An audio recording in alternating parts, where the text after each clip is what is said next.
તો પંચમહાલના ગોધરા પાસે કોટડા ગામે આદિવાસી સ્નેહ મિલન અને આદિવાસી ભવનનો શિલાન્યાસ કાર્યક્રમ યોજાયો હતો, અને જેમાં પંચમહાલ, દાહોદ અને મહીસાગરના બીજેપી અને કોંગ્રેસના મોટા આદિવાસી નેતાઓ એક જ મંચ પર જોવા મળ્યા અને જેમણે સમાજની ચિંતા વ્યક્ત કરી છે. સાંસદ જશવંતસિંહ ભાભોરે કહ્યું છે કે રાજનીતિ આજે છે, કાલે નહીં, પણ સમાજ જન્મથી મરણ સુધી સાથે રહેશે.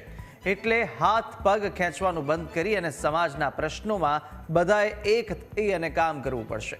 ત્યારે આ તરફ પૂર્વ મંત્રી ડોક્ટર કુબેર ડિંડોરે કહ્યું કે કેટલાક લોકો સમાજને 18મી સદી તરફ લઈ જવા માંગે છે.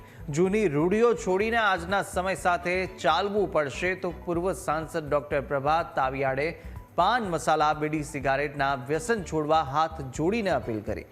તેમણે કહ્યું કે આ વ્યસનોના કારણે ઘણા દંપતી સંતાનહીન થઈ રહ્યા છે.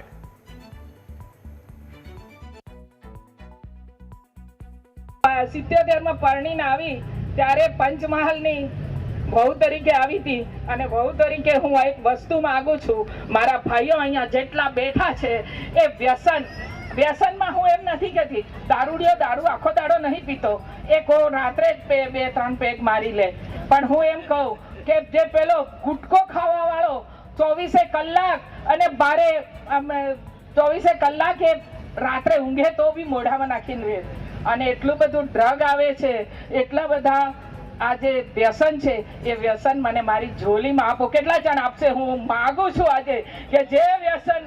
મારો કહેવાનો મતલબ કે આપણે બધાએ અત્યારે શું ચાલે છે આપણે બધા જોઈએ જ. રાજનીતિ કર્યા વગર રાજનીતિ આજે છે ને કાલે નથી.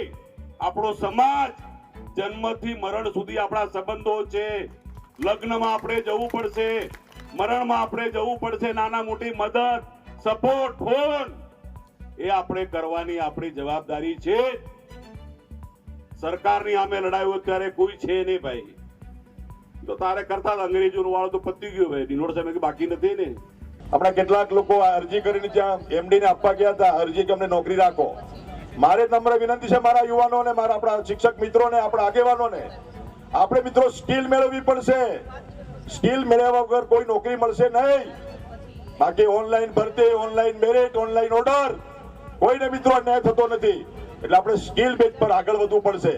એમ આપણે કઈ બધાને નોકરી મળે નહીં, પણ આપણામાં સ્કિલ હોય નોકરી મળશે. આ ભવન બનાવવાનું છે, આપણે કારીગર ઓળંબે દિવાલ લેવાનું બોલાવીશું કે પેલો હિકતો એને બોલાવીશું? બોલો.